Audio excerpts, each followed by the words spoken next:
Wow. I've been up here a lot. I've never seen a crowd like this. I think we need a ballroom, and that's happening. It's going to be a beautiful ballroom. This is really a lot of people, most I've ever seen in this room. And we're here for a very serious purpose, very serious purpose. Something's out of control, but we're going to put it in control very quickly like we did on the southern border. I'm announcing a historic action to rescue our nation's capital from crime, bloodshed, bedlam, and squalor, and worse. This is Liberation Day in D.C., and we're going to take our capital back. We're taking it back. Under the authorities vested in me as the President of the United States, I'm officially invoking Section 740 of the District of Columbia Home Rule Act. You know what that is? And placing the D.C. Metropolitan Police Department under direct federal control, and you'll be meeting the people that will be directly involved with that. Very good people, but they're tough, and they know what's happening, and they've done it before. In addition, I'm deploying the National Guard to help reestablish law, order, and public safety in Washington, D.C., and they're going to be allowed to do their job properly.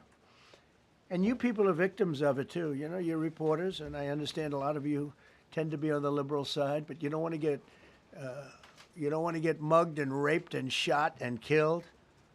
And you all know people and friends of yours that happened. And so you can be anything you want, but you want to have safety in the streets. You want to be able to leave your apartment or your house where you live and feel safe and go into a store to buy a newspaper or buy something. And you don't have that now. The murder rate in Washington today is higher than that of Bogota, Colombia, Mexico City, some of the places that you hear about as being the worst places on earth, much higher. This is much higher. The number of car thefts has doubled over the past 5 years, and the number of carjackings has more than tripled. Murders in 2023 reached the highest rate probably ever. They say 25 years, but they don't know what that means because it just goes back 25 years. Can't be worse. Our capital city has been overtaken by violent gangs and bloodthirsty criminals, roving mobs of wild youth, drugged out maniacs and homeless people. And we're not going to let it happen anymore. We're not going to take it. Just like we did on our southern border. Nobody comes through our southern border anymore. 3 months in a row, we had zero. I don't know if that's right, but the people that do the work, it's a very liberal group of people, actually, and they actually said zero for the last 3 months. Nobody thought a thing like that was possible. And, you know, when you take a look at numbers, I just saw some charts. These are different cities throughout the world. Red is, okay, the red is a place called Washington, D.C. Look at these. Baghdad we doubled up on Baghdad. Panama City, Brasilia, San Jose, Costa Rica, Bogota, Colombia, heavy drugs. Mexico City, I mentioned, Lima, Peru, all double and triple what they are. So do you want to live in places like that? I don't think so. I don't think so. And I think the people in this room, if you wrote correctly, you'd see, look at the kind of numbers we have. D.C., 41 per 100,000, number one that we can find anywhere in the world. Other cities are pretty bad, but they're not as bad as that. That where you want to live? The reporters of the world? Juvenile offenders and crimes against persons, as they say. It's getting worse. Not getting better, it's getting worse. And we had a recent indication. There was a story about a man who was just left. He quit because he was asked to do phony numbers on crime. And we're going to look into that. I think Pam is going to be looking into that. But he was asked by the city, I guess, that we don't want to show the real numbers. Let me do numbers so it looks like it's going down. Not going down. And under Biden, it was a disaster. And nobody did anything about it. We're going to do things about it like you wouldn't believe. Every American has a constitutional right to be able to access and petition their government in safety, and countless federal officials and employees likewise have the right to carry out their jobs in peace without being shot. As you know, I lost a very good person a while ago, was shot waiting for his wife. He was in the car. They robbed his car. They shot him. They killed him like it was nothing to it. She was walking to the car. It's a horror show. This issue directly impacts the functioning of the federal government and is a threat to America, really. It's a threat to our country.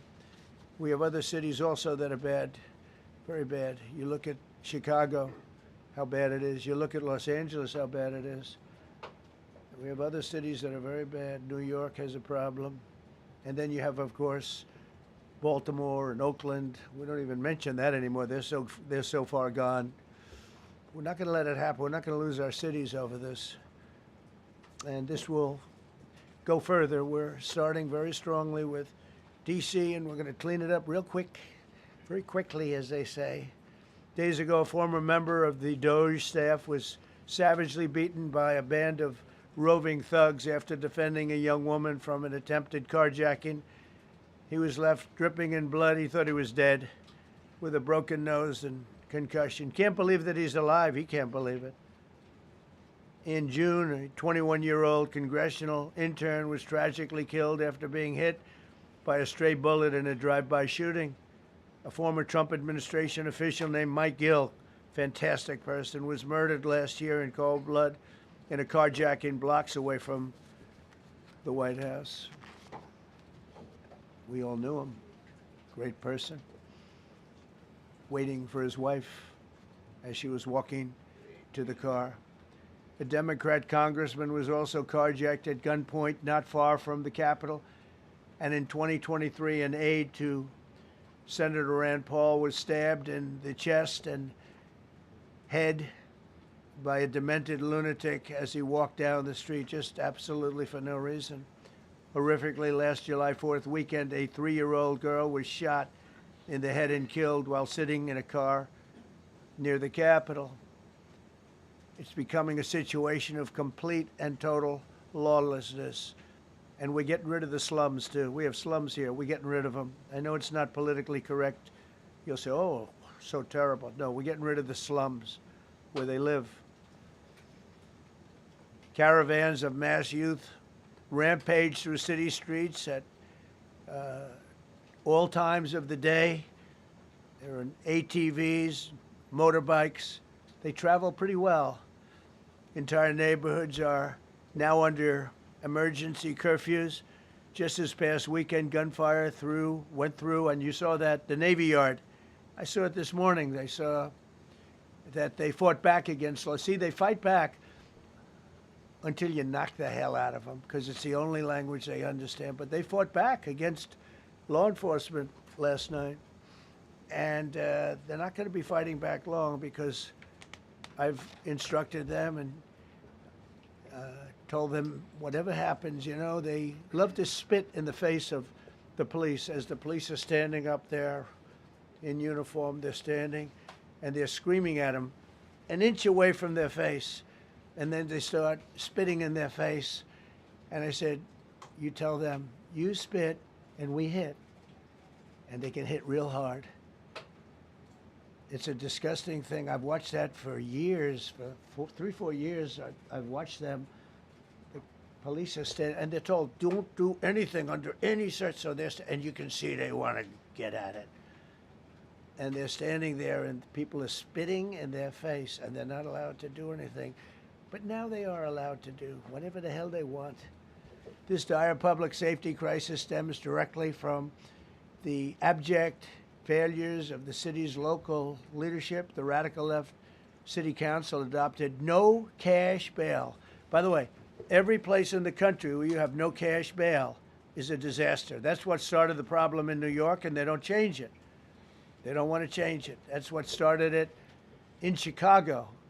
I mean, bad politicians started it, bad leadership started it, but that was the one thing that's central, no cash bail. Somebody murders somebody and they're out on no cash bail before the day is out.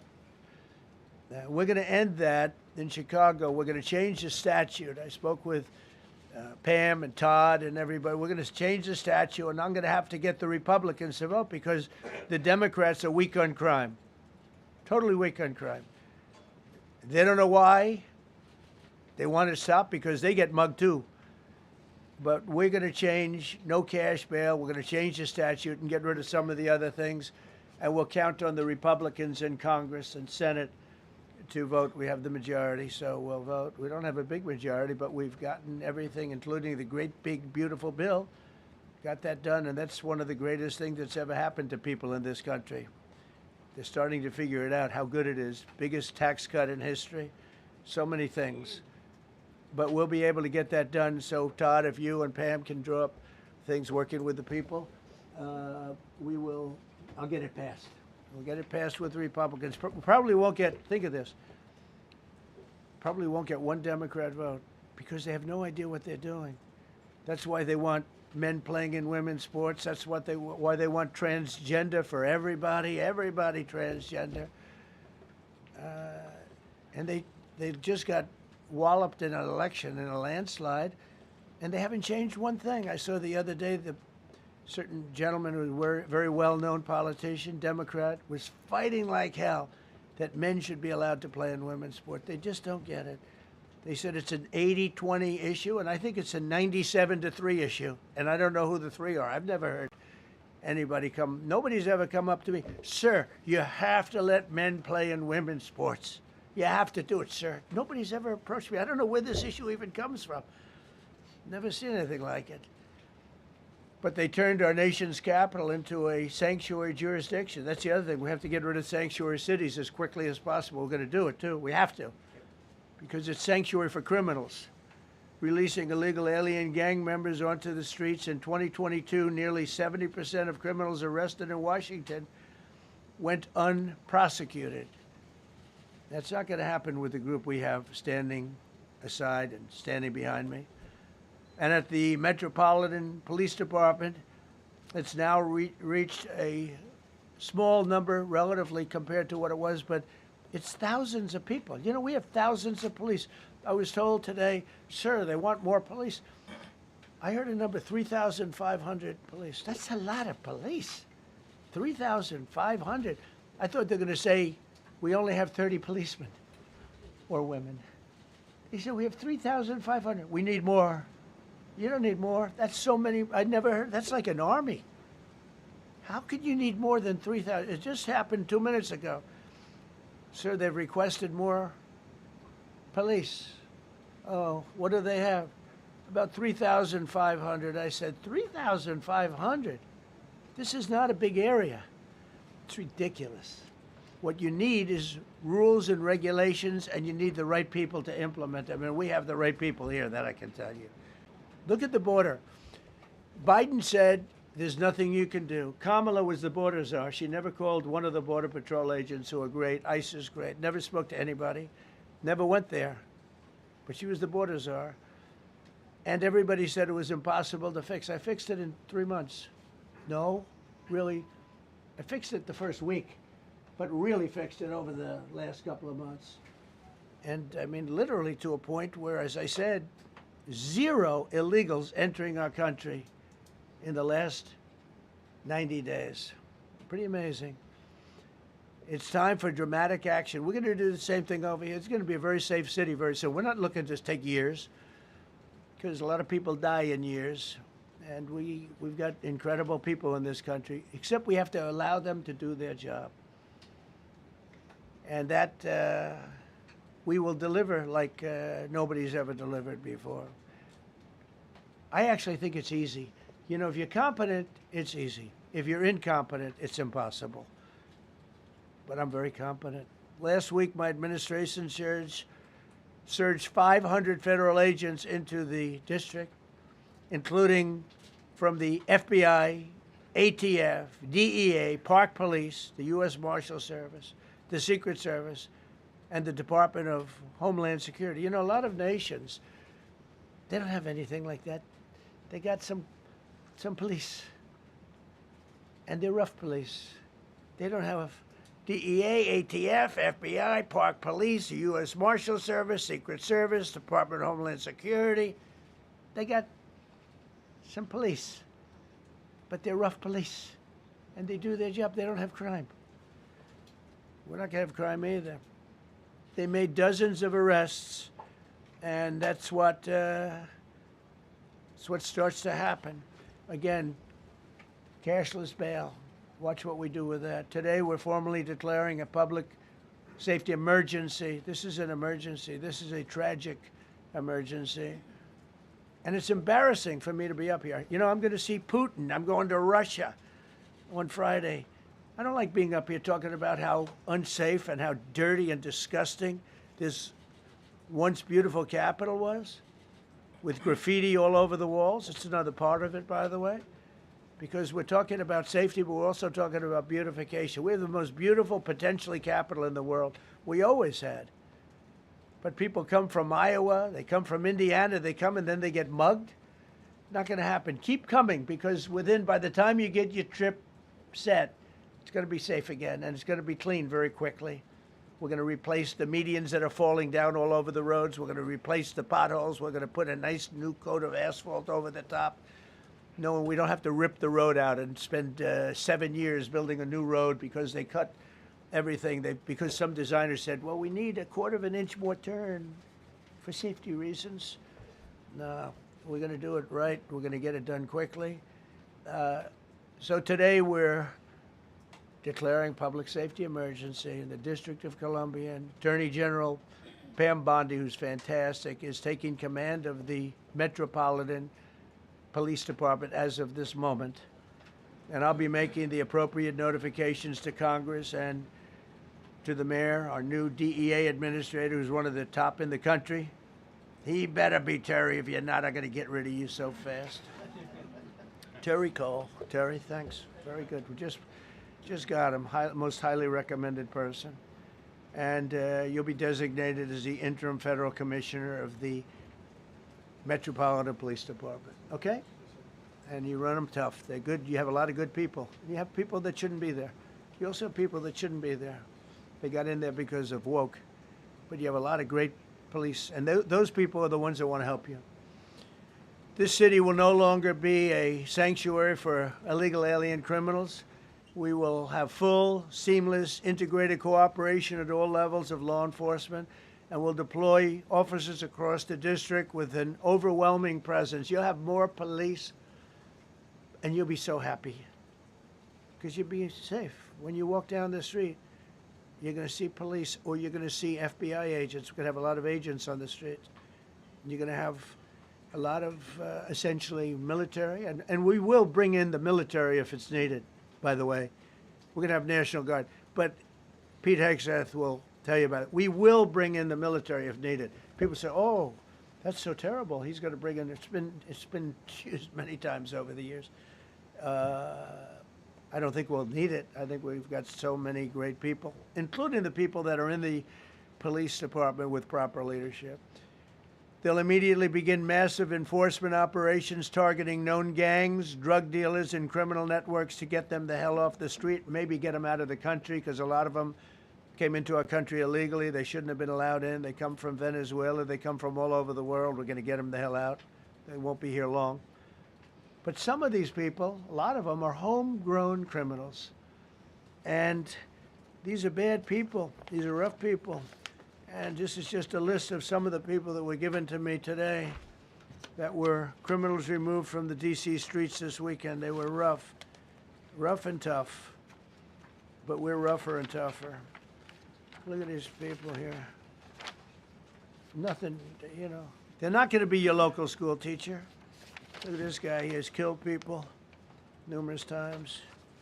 They're not going to be an asset. They will never be an asset to society. I don't care. I know we all want to say, oh, they're going to be rehabbed. It's not going to be rehabbed. I'm going to ask Doug Burgum to come up and say a couple of words because he's in charge, as you know. He's Interior, but he's in charge of the U.S. Park Police. And I've heard so many great things about the Park Police. They're proud of it. They've been there for a long time. Their families oftentimes grow into the roles. They love the country. They love this area. So, Doug, could you say a few words, please? Thank you, Mr. President. On behalf of the U.S. Park Police, this is the oldest federal police force in the nation. They were formed in 1791 by none other than President George Washington. They've got the awesome responsibility of protecting our nation's most sacred monuments. In the National Mall, Washington Monument, Jefferson Memorial, Lincoln Memorial, Statue of Liberty, and out west, the Presidio and the Golden Gate area. These folks have tens of millions of visitors a year, the kind of people that President Trump's talking about that come from around the country and around the world to see our sacred and learn about our history and our sacred monuments. They've been doing a fantastic job, but they are so pleased, the rank and file, that President Trump is now allowing them to enforce the law. As those of you that live in the city may know, that the circles and the triangle parks that are spread throughout D.C. are actually federal park property. So the U.S. Park Police also have responsibility for that. These became littered with homeless camps under the Biden administration. All of you saw that. Since President Trump's executive order on March 27th, making D.C. safe and beautiful again, the U.S. Park Police have removed over 70 homeless camps. And President Trump also talked about beautification. They're stopping and enforcing the laws against graffiti on our monuments. They've removed over 80 specific attacks against our history with graffiti on our monuments. So they continue to do a great job, whether it's in their vehicles, on foot, or on the mounted police that you see around the National Mall. And President Trump, they thank you. The rank and file is so happy to be enforcing the law again. Thank you for your leadership, and they're excited about the announcement you're making today. Thank you. Very good. Great job you're doing. Thank you very much. Pete, could you say something about the military, if you would? Well, Mr. President, it's an honor to be here. And at your direction this morning, we've mobilized the D.C. National Guard. It'll be operationalized by the Secretary of the Army, Dan Driscoll, through the D.C. Guard. You will see them flowing into the streets of Washington in the coming week. At your direction as well, sir, there are other units we are prepared to bring in.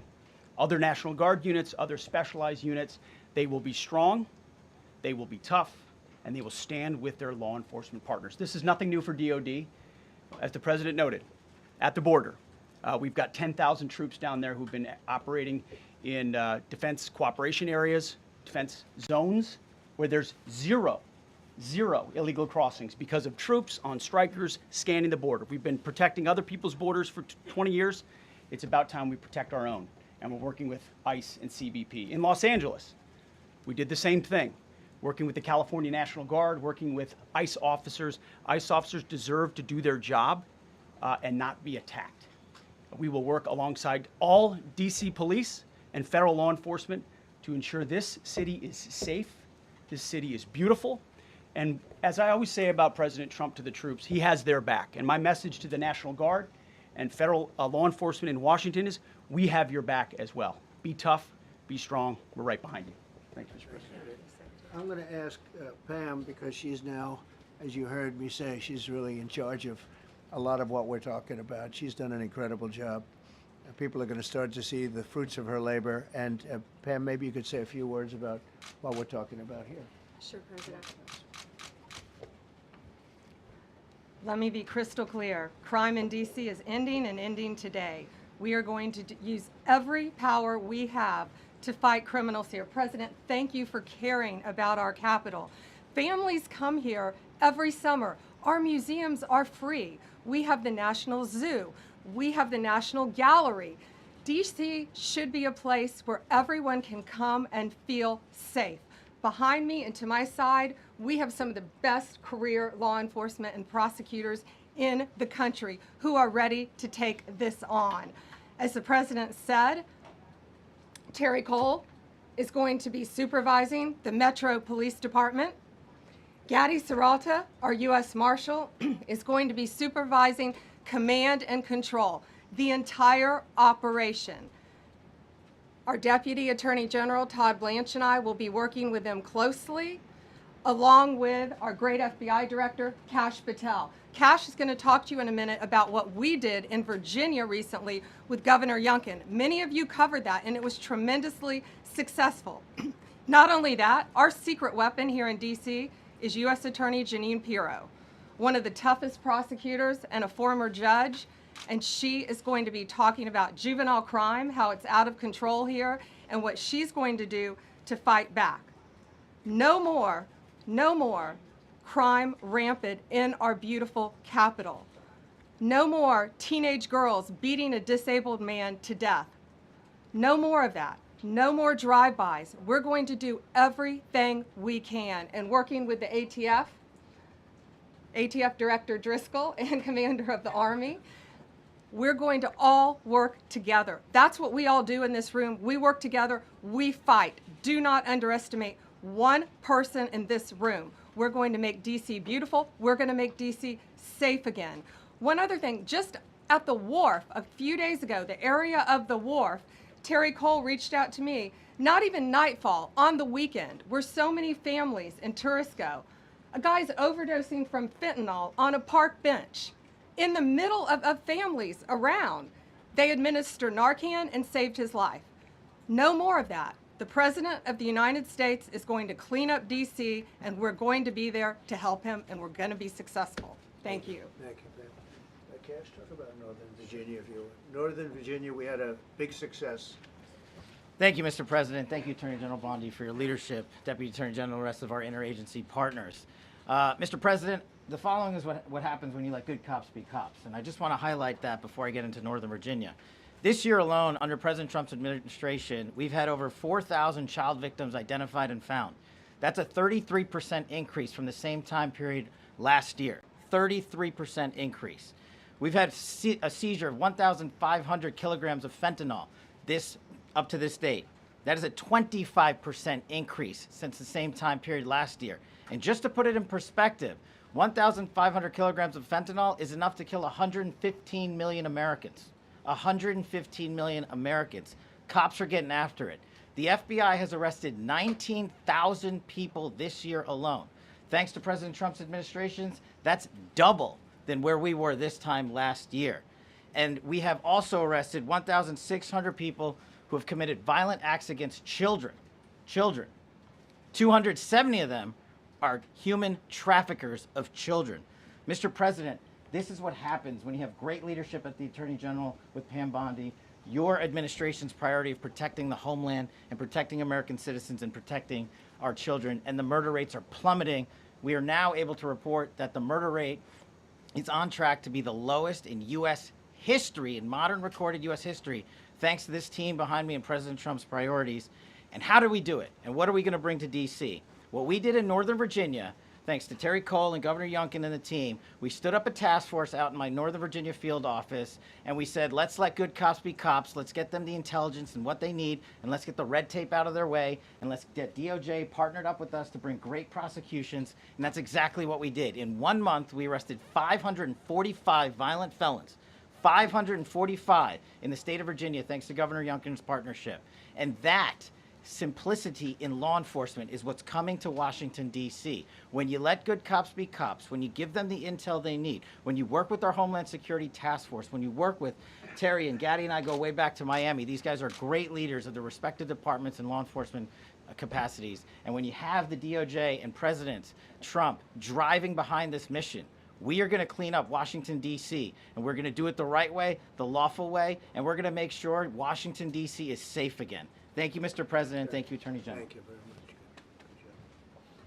Thank you, Cash.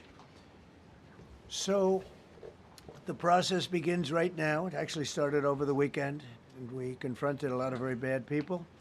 But it's going to be something that will be pretty amazing to you as you watch it. And I think most of you say it's a beautiful thing to do it right. We're going to be removing homeless encampments from all over our parks, our beautiful, beautiful parks, which now a lot of people can't walk on. They're very dirty, we got a lot of problems. But we've already started that. We're moving the encampments away, trying to take care of people. Some of those people, we don't know how they even got there.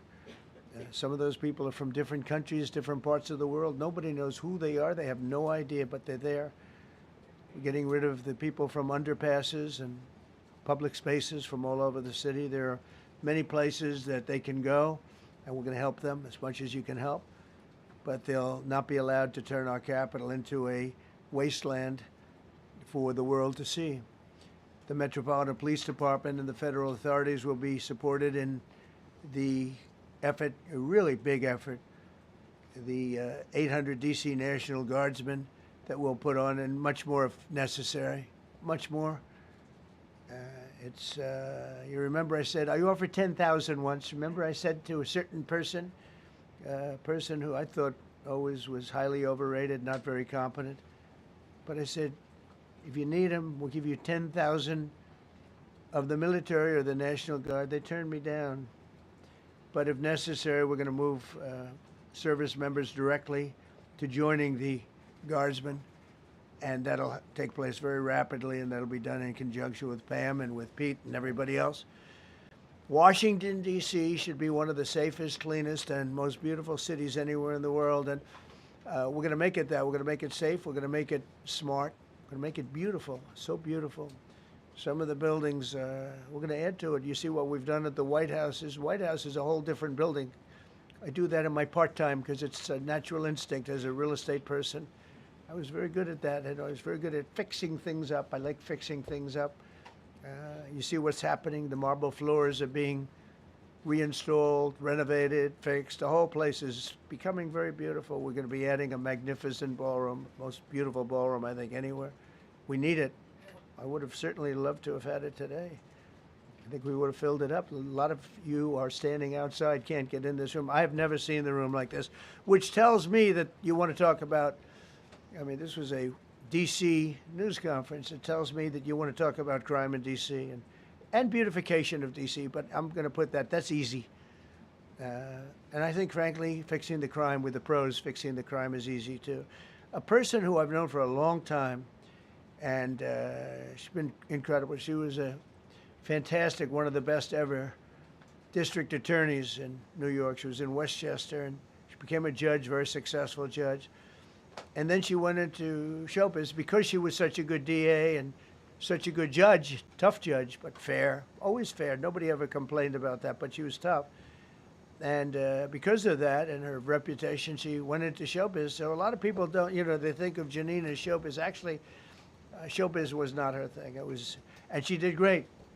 She was on, along with a couple of other of my friends, on the #1 show. And she did great. But this is what she loves doing. This is really her baby. What she's going to do is going to be incredible.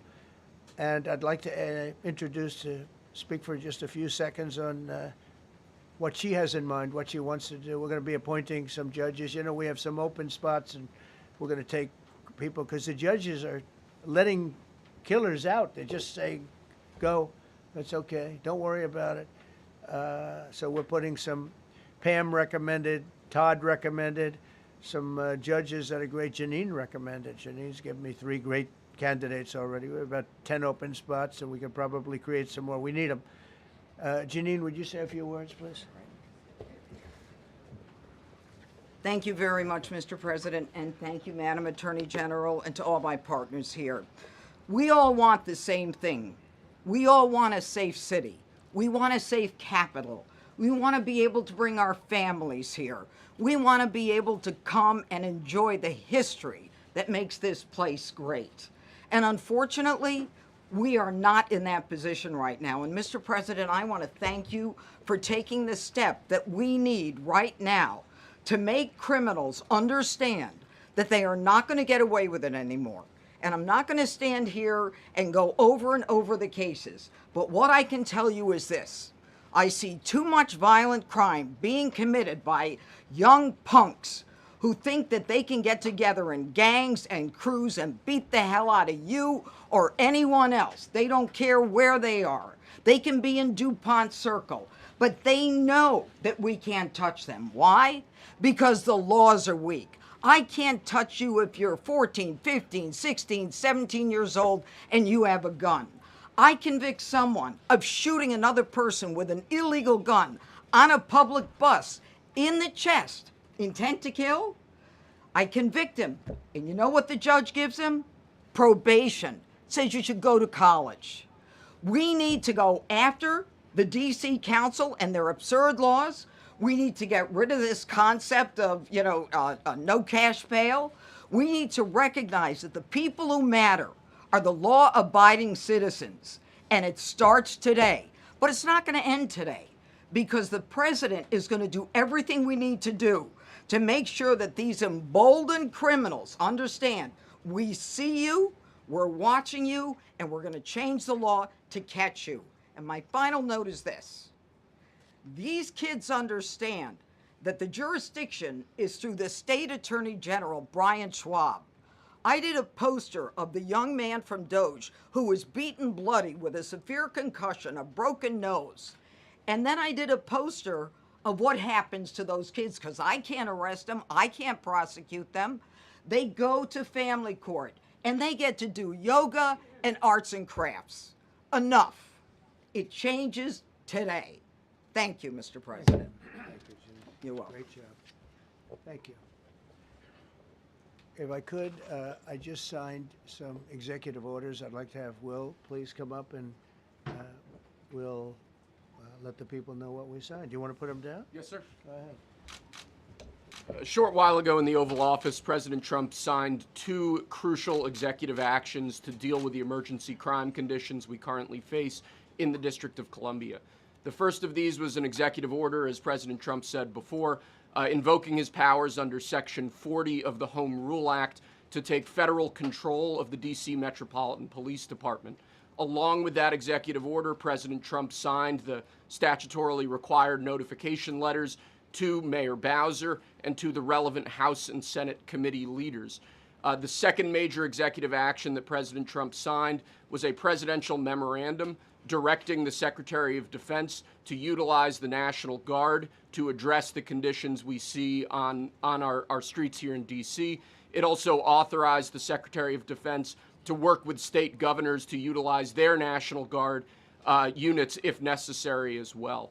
These are bold, decisive steps intended to combat the out-of-control crime conditions we've seen on D.C.'s streets for far too long. And I, for one, am deeply proud to be part of an administration that's finally coming to terms with these issues, sir. Thank you very much. Sir. Thank you. So, just to conclude, Washington, D.C. should be one of the safest, cleanest, most beautiful places anywhere in the world. It was years ago. We had one problem that was a pretty big problem. The radical left got out of control and they started trying to rip down statues. And I said, let's go pass a law real fast. We're going to do it real fast, but we were blocked by the Democrats who do not want safety. Nobody gets it. I don't get it. They don't get it because they can't get votes. I don't know how they can win an election with this, but they don't want safety. And I found an old statute, very old, early 1900s, that said if you so much as touch or even think about destroying a statue or a monument in Washington, D.C., you go to jail for 10 years with no probation, no anything. In other words, slightly different than we have today. Today we have cashless bail. Today you get jailed 10 years. No curtailed sentence, 10 years. And we took it out. Nobody used it. It was never used because, you know, it's harsh. And you remember they started to rip down the statue of Abraham Lincoln. I said, that's a tough one to rip down. He was pretty good, Pam. I think he was pretty good. When the ropes started going around Abraham Lincoln to pull him down, Andrew Jackson, others, and they were heading to the Jefferson Memorial, Thomas Jefferson. They're going to do a big number there. I said, it's time. And I signed that statute immediately. We had it updated. We made it use the same language, all passed by Congress. And I announced it's 10 years in jail, no probation, no anything, 10 years, no curtail sentence if you touch, so much as touch a statue in Washington, D.C. And it was an amazing sight, beautiful sight.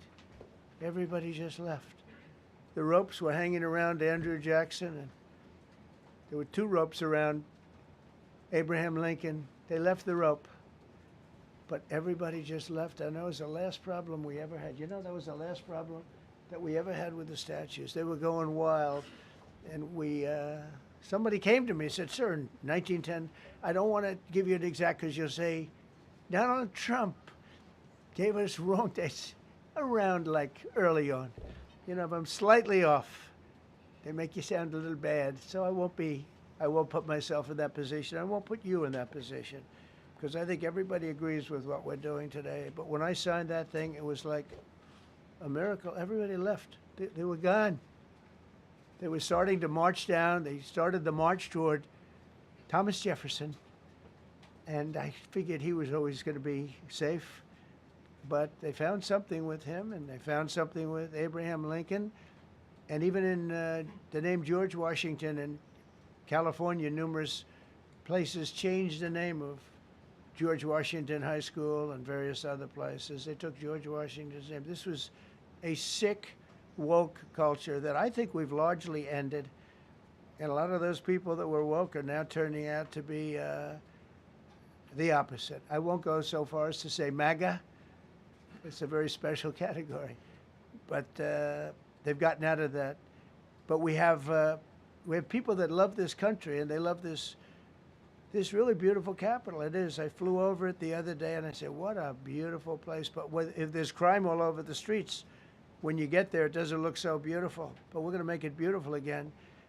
We're going to fix it with crime, and we're going to also, as we're doing that, we're going to start doing things that we know how to do, that I know how to do better than anybody, I guess, because of my experience from previous life.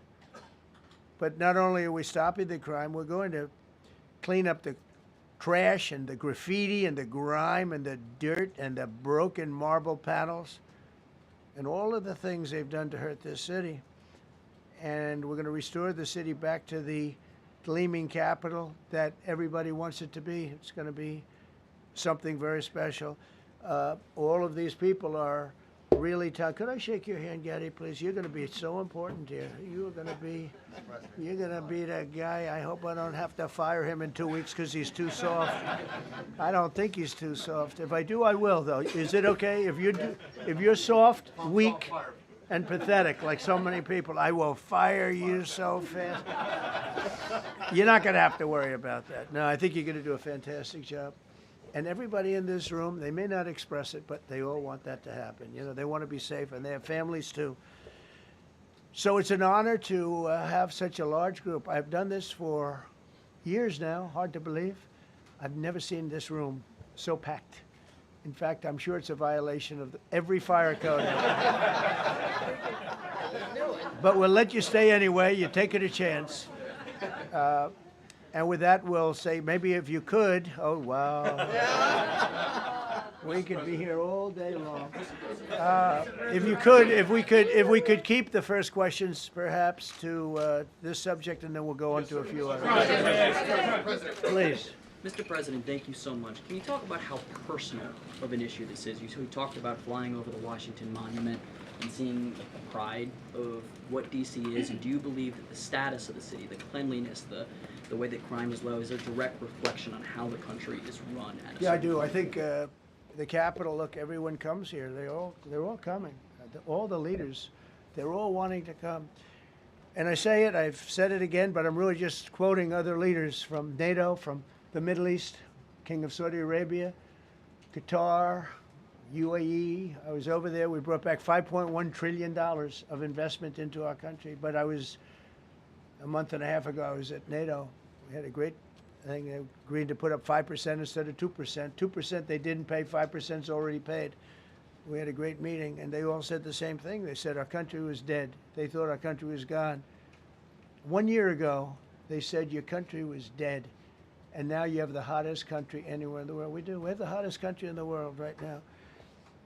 The tariffs have helped. It's given us not only the money, it's billions, trillions of dollars of money, but it gives us great power over enemies. We solved 5 wars with Pakistan and India. We just solved one. Azerbaijan and, as you know, and Armenia. A war was raging for 37 years. And the 2 leaders got up and they said, we never thought this would be solved. Russia tried to solve it. They all tried to solve it.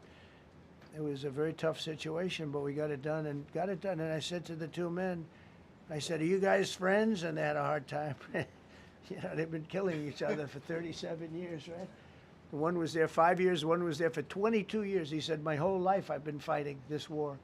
and you got it solved. But we did many of those. We did in the Congo and Rwanda. That's been going on for 30 years.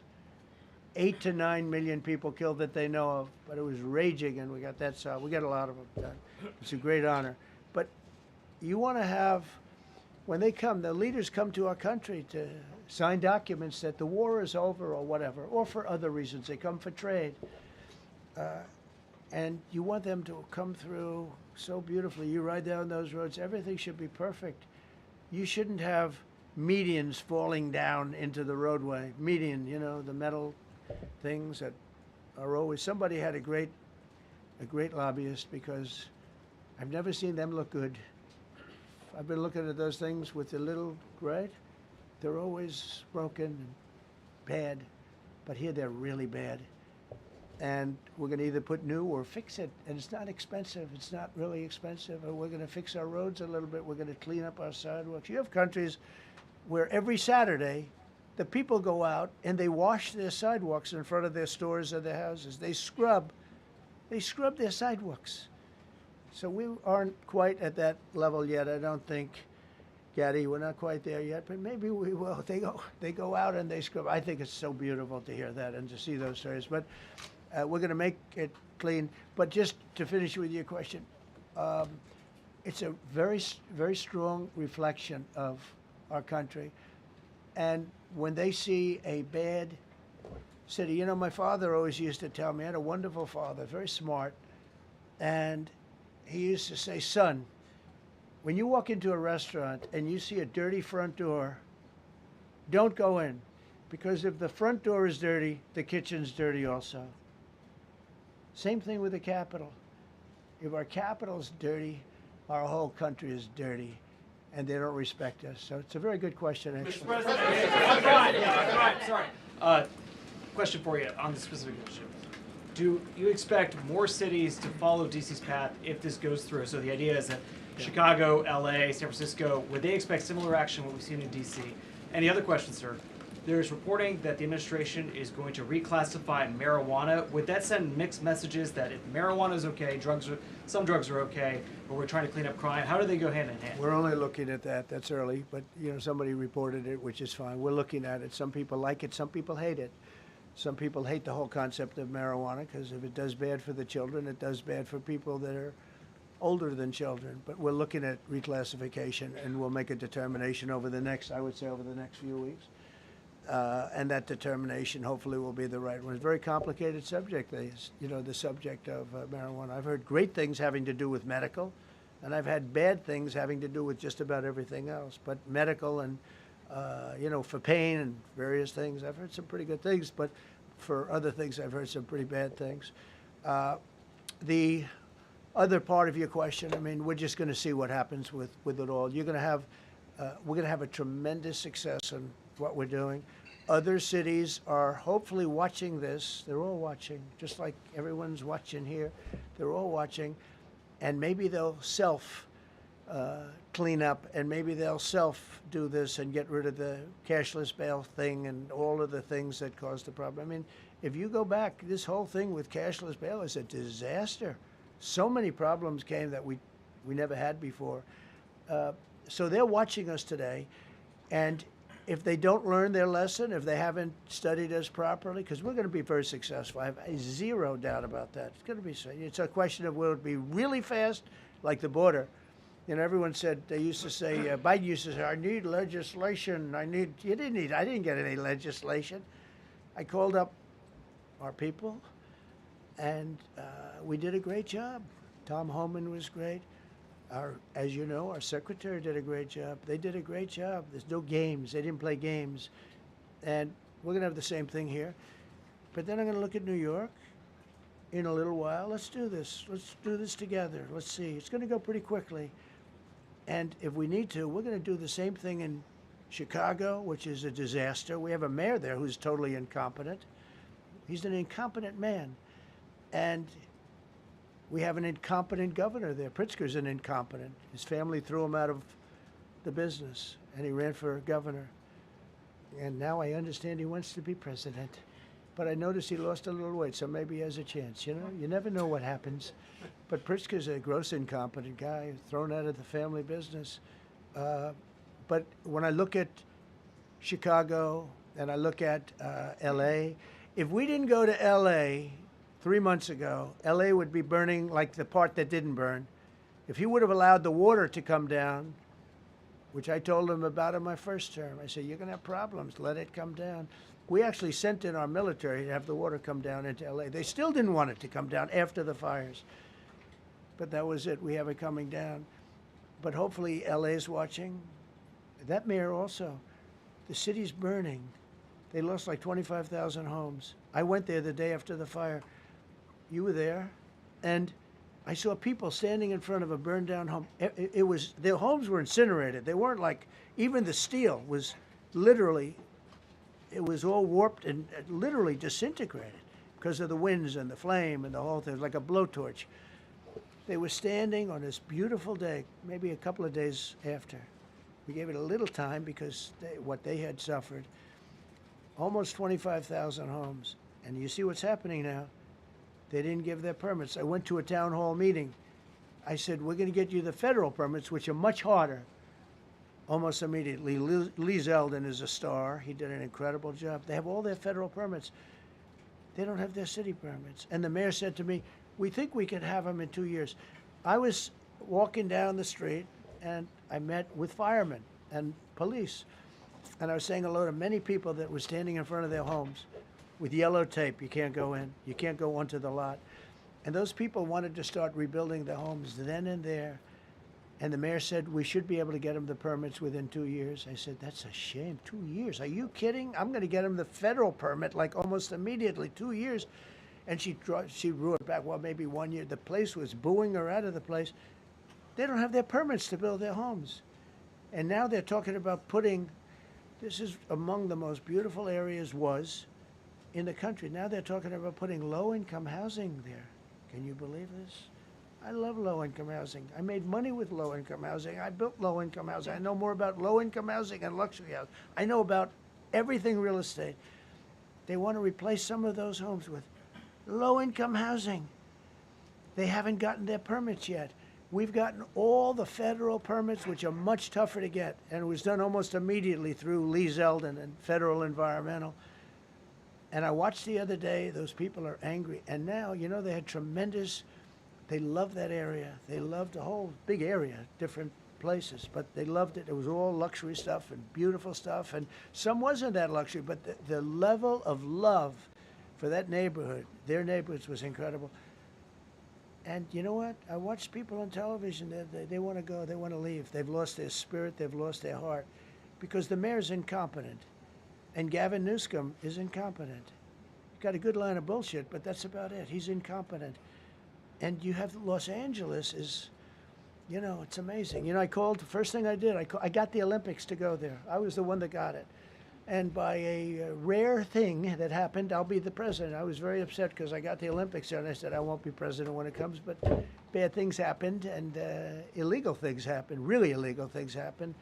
Now it turns out one good thing was I'm going to be the president for the Olympics for 2050, for 250, which is going to be fantastic, and also for the World Cup. So we have a lot of good things, and I hope 250 is going to be the 250th anniversary is going to be the best. But when I looked at those people, and I saw last night on television that they still don't have their permits, it's a disgrace what's happened in Los Angeles. Yeah, thank you. The China tariff deadline is tonight, but do you plan to extend that? We'll see what happens. China's been, we've been dealing very nicely with China, as you probably have heard. They have tremendous tariffs that they're paying to the United States of America. And we'll see what happens. They've been dealing quite nicely. The relationship is very good with President Xi and myself. President, you mentioned your upcoming meeting with President Putin. Can Yeah. you tell us what you hope to get out of that and whether you'll consider inviting President Zelensky to join? So you have to understand, this is a war that should have never happened. This is a war that wouldn't have happened if I were president. It would have never happened. It was the apple of his eye. I got along very well with President Putin. But if you look, under President Bush, they took a lot of territory. Under President Obama, they took a lot of territory. Under Biden, they essentially took the whole thing. You know, it's just a question of time. Under Trump, you know what they took? Nothing, nothing. I was the one that said, you can't build your pipeline. That was half built. I came in, I stopped the pipeline. It's called Nord Stream 2. Nobody knows that, you know. Nobody ever heard of Nord Stream 2. You might have not even heard it. Biggest pipeline in the world. I stopped it. I was not a friend of Russia, but I got along well with Putin. It's always good to get along with other countries if possible, but that doesn't mean you roll over like Biden did. Biden came in and he immediately approved the pipeline. I couldn't believe it. Then they say Trump wasn't tough on Russia. I wasn't tough. I was the toughest. Putin said, if you're not tough, I would hate like hell to see you. I stopped the biggest economic development job, the biggest job that Russia had ever built. I stopped it. It was dead. And this low IQ president came in and he let them build a pipeline and supply oil and gas all over Europe, you know. So this is really a feel-out meeting a little bit. And President Putin invited me to get involved. He wants to get involved. I believe he wants to get it over with. Now, I've said that a few times, and I've been disappointed because I'd have like a great call with him, and then missiles would be lobbed into Kiev or some other place, and you'd have 60 people laying on a road dying. I said, that's cold, that's cold. But it's a violent war. 5,000 to 7,000 people a week are dying. And you know, there's nobody from here. They're all Russian and Ukrainian people, and some people from the cities, much smaller number, but still, those missiles do damage and they kill a lot of people, but mostly soldiers. And they're young soldiers, although in the case of Ukraine, they're getting much older. They're drafting 60-year-olds now. It's a terrible thing to witness, and I think I have an obligation. Look, this is Joe Biden's war. This is not my war. I made a deal with NATO a month ago. You covered it very accurately, actually. We don't pay anything anymore. You know, we're not paying anything. They are buying things from us, and NATO is paying us. I got it raised from 2% of GDP to 5%. And they're paying us for everything that we send. We're not paying. But Biden approved $350 billion. Europe has spent $100 billion. The money that's been spent and the death is incredible. It's the worst thing that's happened, by far the worst that's happened since World War II. So I'm going in to speak to Vladimir Putin. And I'm going to be telling him, you got to end this war. You got to end it. And he wasn't going to mess with me. This war would have never happened. You know, we had a discussion about it one time, and we never had that discussion again. Would have never happened. And when the election was rigged, and then Biden took office, which was barely took office, the auto pen took office, bad things started happening. Bad things, stupid things were said. And it ended up in a war. And you know, and I don't believe this will happen anymore because I have that pretty well covered. This could end up in a third world war. This could have been a third world war. I don't think that's going to happen now. But I thought it was very respectful that the president of Russia is coming to our country as opposed to us going to his country or even a third-party place. But I think we'll have constructive conversations. Then after that meeting, immediately, maybe as I'm flying out, maybe as I'm leaving the room, I'll be calling the European leaders who I get along with very well. And, you know, I have a great relationship, I think, with all of them. And I get along with Zelensky, but, you know, I disagree with what he's done. Very, very severely disagree. This is a war that should have never happened, wouldn't have happened. But I'll be speaking to Zelensky. The next meeting will be with Zelensky and Putin, or Zelensky and Putin and me. I'll be there if they need. But I want to have a meeting set up between the two leaders.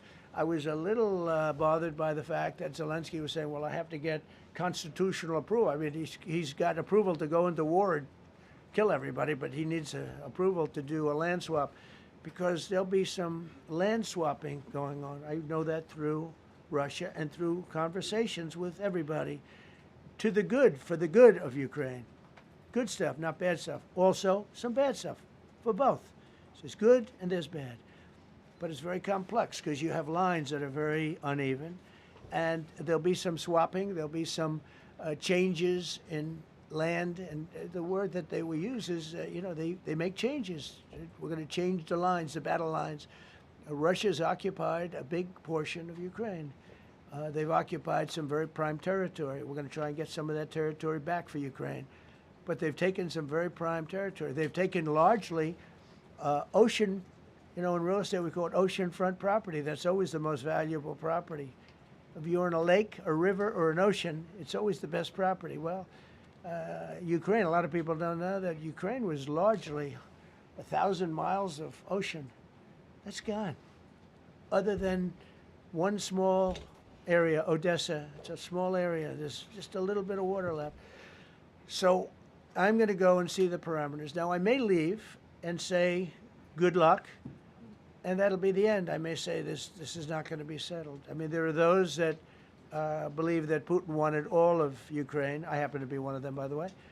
I think if it weren't for me, he would not be even talking to anybody else right now. But I'm going to meet with him. We're going to see what the parameters are. I'm then going to call up President Zelensky and the European leaders right after the meeting, yeah. And I'm going to tell them what kind of a deal. I'm not going to make a deal. It's not up to me to make a deal. I think a deal should be made for both. I think Russia has to get back into building their country. It's a massive country. I think they have 11 time zones, if you can believe it. It's a massive, it's by far, from the standpoint of land, it's by far the largest. They have tremendous potential in Russia to do well. They're not doing well. Their economy is not doing well right now because it's been very well disturbed by this. It doesn't help when the President of the United States tells their largest or second largest oil buyer that we're putting a 50% tariff on you if you buy oil from Russia. That was a big blow. And then they say, gee, he wasn't so tough. Nobody else would have done that. And I haven't stopped there. I mean, look, I was all set to do things far bigger than that, but I got a call that they'd like to meet, and I'm going to see what they want to meet about. I'd like to see a ceasefire. I'd like to see the best deal that could be made for both parties. It takes two to tango, right? So ultimately, I'll have a meeting next week. I had a great relationship with him, considering the fact that I was not nice to him because of the pipeline. I ended the pipeline. I also gave the javelins. Do you ever hear of a javelin? Javelin is called a tank buster. They say that Obama gave them sheets and I gave them javelins.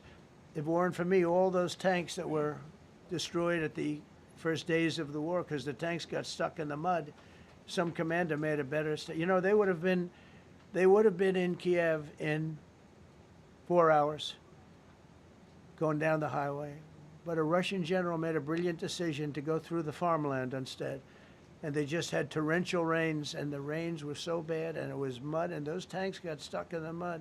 I don't know who that general is, but knowing Vladimir, he's probably not around any longer because all those tanks were stuck in the mud, and they went along with the javelins. I gave them the javelins. You know that, right? I gave them javelins. They gave them sheets. But I'm going to meet with President Putin, and we're going to see what he has in mind. And if it's a fair deal, I'll reveal it to the European Union leaders and to the NATO leaders and also to President Zelensky. I think out of respect, I'll call him first. And then I'll call them after. And I may say, lots of luck, keep fighting. Or I may say, we can make a deal. I will tell you this. I've seen a poll coming out of Ukraine. 88% of the people would like to see a deal made. And if you go back 3 years, everybody was gung-ho for war. Everybody's gung-ho for war until you have it. It's an amazing thing. I had it with a couple of countries where I couldn't get a deal done with one particular country. And I just couldn't. The guy's great. He's a friend of mine. Great. Good leader. Tough as hell. I couldn't get the deal done. And then he went into war for a short period of time. You know where I'm talking about. First term. And it was nasty. Guys being killed all over the place. And he went through 1 week of war, and I was able to get the deal done. He said, this is nasty. Yes, please. Yeah, just to follow up on what you were saying there. First of all, Volodymyr Zelensky is not invited on Friday? He wasn't a part of it. I would say he could go, but he's gone to a lot of meetings. He's been there for 3.5 years. Nothing happened. And what is the definition? I mean, do you want somebody that's been doing this for 3.5 years? What's the definition of a good deal? I'll tell you after I hear what the deal is. I was gonna ask Because you- there could be many definitions. You know, you're talking about a very large and complex situation. Now, I tell you, the war that I just settled with Azerbaijan and with, as you know, and Armenia was almost as complex as this one, having to do with routes, Successful trade. meeting on Friday with Vladimir Putin. Well, we're going to have a meeting with Vladimir Putin, and at the end of that meeting, probably in the first 2 minutes, I'll know exactly whether or not a deal can be How will you made. know that? Because that's what I do. I make deals. Mr. President. please, go ahead. Yeah, thank you, Mr. President. I'm going to ask you two questions, one about China, one about Russia, if I could. On China, your administration agreed to send the most advanced or advanced NVIDIA and AMD chips No, to obsolete. No. obsolete chip. Well, and then 15% of the You profits mean the come back. 20s? No. This is an old chip that China already has. And I deal with Jensen, who's a great guy, and NVIDIA. The chip that we're talking about, the H20, it's an old chip. China already has it in a different form, different name, but they have it. Or they have a combination of two will make up for it and even then some. Now Jensen's a very brilliant guy, and Jensen also has a new chip, the Blackwell. Do you know what the Blackwell is? The Blackwell is super duper advanced.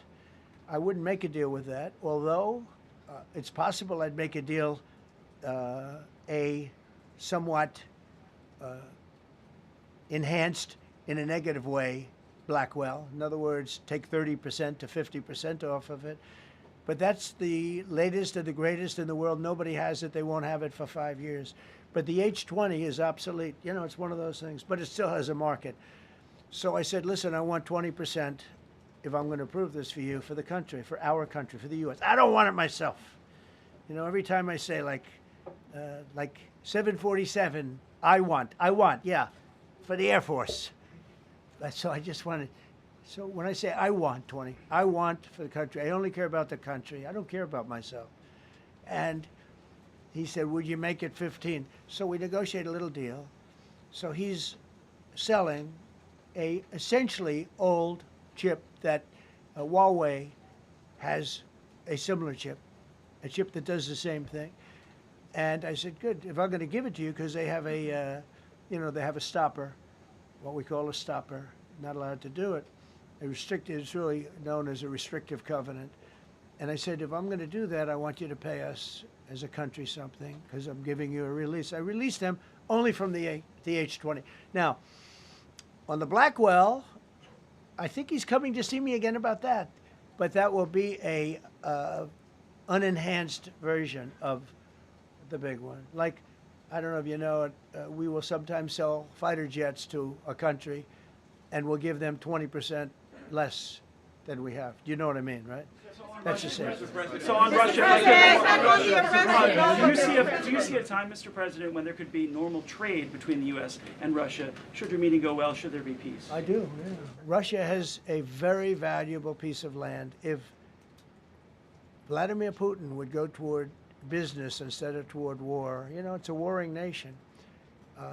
That's what they do. They fight a lot of wars. A friend of mine said Russia's tough because they just keep on fighting. They beat Hitler, so did we. And they beat Napoleon. They've been doing this for a long time. I asked a question to a very, very smart man that some people like and some people don't like. Viktor Orban, right? From Hungary, the head of Hungary. And he's in that same area and knows the two countries very well. I said, this was before Biden didn't do anything to get us out of it. He could have gotten us out of that. It would have never happened. I said, so can Russia be beaten by Ukraine? He looked at me like, what a stupid question. He said, Russia's a massive country, and they win their country and they win their life through wars. They fight wars. That's what they do. He said, China beats you with trade. Russia beats you with war. That was a very interesting statement. China's not beating us with trade, not when I'm in charge. But they were beating Biden with trade, but they never beat us with trade. Don't forget, China had to pay $400 billion worth of tariffs when I was last time. That was last time. And if we didn't have COVID, all of this stuff we would be loaded. We're finding hundreds of billions of dollars of cash is pouring into our country now because of tariffs. And all we're doing is we're doing what they do to us. It's so beautiful to see it. They found last month, as you saw, $25 billion of excess cash flow. They're saying, where did it come from? I said, I'll tell you where it came from. It came from a place called tariffs, and we're doing very well. We're really doing well. But I expect to have a meeting with Putin that I think it'll be good, but it might be bad. And I'm here for one reason, to get rid of a war that somebody else started. Should have never happened. And if I could end it, great. Complex war, a lot of bad blood, But Zelensky's been there for 3.5 years. So if you put him in a room, now I will say this, ultimately I'm going to put the two of them in a room. I'll be there or I won't be there. And I think it'll get solved. Yeah, please be happy. Thank you, Mr. President. Excuse me, I'm going to suggest, because do you have any other questions on DC? Because I don't want them to be. Wait. These are incredible people. I don't want them to be standing up here on subjects. Does anybody have a question of them? And then you guys can leave. Okay, a question, Brian, go ahead. Thank you, Mr. President. All right. And by the way, this is only on DC, and then they're going to leave because it's unfair to have them stand up here all day long. Brian. I've got two questions for you. First, about DC. This is personal for me as well. Last year, I was robbed on the streets by one of these teenage thugs. Had a gun, got away with it. Let's talk about the effort that between law enforcement, prosecutors, and judges, because it's a recycling belt. Like, these kids go, they don't fear the police. They know it. If you talk about how we've got to get these judges and put these kids behind bars, right. Adult crimes deserve adult penalties. And my second question, I'll after you answer that, please. You want me to answer? Oh, whoever wants to take it. Okay. It's real. Do you want me to answer it? Go ahead. Here's the problem. Assuming that they're 17 years, older than 17 years old, I can get the case. If they're under 18 years of age, I can only get the case if it's murder, rob one, rape, even if they shoot a gun but don't kill you, I can't get it. So the law has to be changed. As the president said, cashless bail. That has to be changed. All right, then even assuming I get the case, I get jurisdiction, I get a conviction, the DC Council has given the judges the ability to give probation on shootings. And so then it's up to them. All of these things, the Youth Rehabilitation Incarceration Reduction Act, and now they want to seal records. So if we work hard, we get a conviction, they want to wipe it out. So that needs all to be changed. Okay, Mr. Question. Pam, would you answer that also? Yeah, and just back to that topic. Let's be clear, though. We're going to charge them, and we're going to track every single thing they do throughout every step of the court process and report back to you and let all of you know what's happening to them. Because the people who are prosecuting them, the judges who are trying them, they also need to be held accountable. Mr. President, you also made the comment. This is the most people we've ever seen in this briefing. I've never seen ever, right? Yeah. I've never seen any. Where's Caroline? Where's my superstar? Caroline. Is Caroline in the back? Where's Caroline? Come here, Caroline. Come here, Caroline. Come here. Is she doing a good job, by the way? Come here, Caroline. Is this the largest crowd that you've ever seen? This is definitely the most packed briefing, and I think all of you would agree. I think it's why we need to build a ballroom. Mr. President, I have a better idea. All right, Brian, go ahead. My question is this. You're building the big, beautiful ballroom. Yeah. Could we build a big, beautiful briefing room, updated technology, No. more seats? I don't want to do that. I don't want you to be comfortable. So no, I don't want to make life comfortable. So look, look. Let's just do this. Let's do this. It's going to be a big thing. We're going to Russia. That's going to be a big deal. What happens, happens. I'll let you know what happens. You'll be the first to know. I'll be calling the European leaders. I'm going with totally. I mean, we have a lot of talks. They're great people. They're great leaders, actually, and they want to get back. Honestly, as one of them said, I've OD'd on trying to settle Ukraine. They've OD'd, meaning they've overdosed on the settlement of Ukraine. Not a nice expression, but boy, is it accurate. They're tired of it. They want to get back to spending money on their countries. You know, Biden gave them $350 billion. Europe gave $100 billion. It should be much more than that. Shouldn't have been that kind of, they should have had equalization, but they didn't. But you know what? Still a lot of money. They want to get back to building their own countries. They really want it resolved. My relationship with the European leaders, as you saw, is extremely good. Like it's perfect. It's beautiful. Wait. And we're going to try. I'll be in touch with them. I have 5 of them call me. You think it's easy? There are a lot of European leaders, but they rely on me. Very much rely on me. If it wasn't for me, this thing would never get solved until the last person breathing is dead. Would you talk to them before? Mr. President. Yeah, I did. I'm talking to them right now. So I'm talking to the European leaders. I'll be talking to President Zelensky. I'm going to get everybody's ideas. I go into that thing fully loaded right up there, and we're going to see what happens. Now, I think one of 2 things is going to happen. It's going to be a good meeting, and we'll go a step further. We'll get it done. I'd like to see a ceasefire very, very quickly. Very quick. I'd like to see it immediately, but I'd like to see it very quickly. And we're going to be dealing with the European leaders, and we're going to be dealing with President Zelensky, and hopefully we're going to have a great success. As far as this, what we did today, and I think you were here for D.C. more so than even Russia, because Russia will be, you know, we have a couple of days to go, but the Russia is going to be very interesting. But to me, what is very exciting, and we're going to take back our capital. We're going to make it beautiful again, but we're going to make it, more importantly, safe again. It's going to be so safe. It's going to be a model. And then we'll look at other cities also. But other cities are studying what we're doing. And you have some capable people in other cities. They can do it too. But we have a great group of professionals.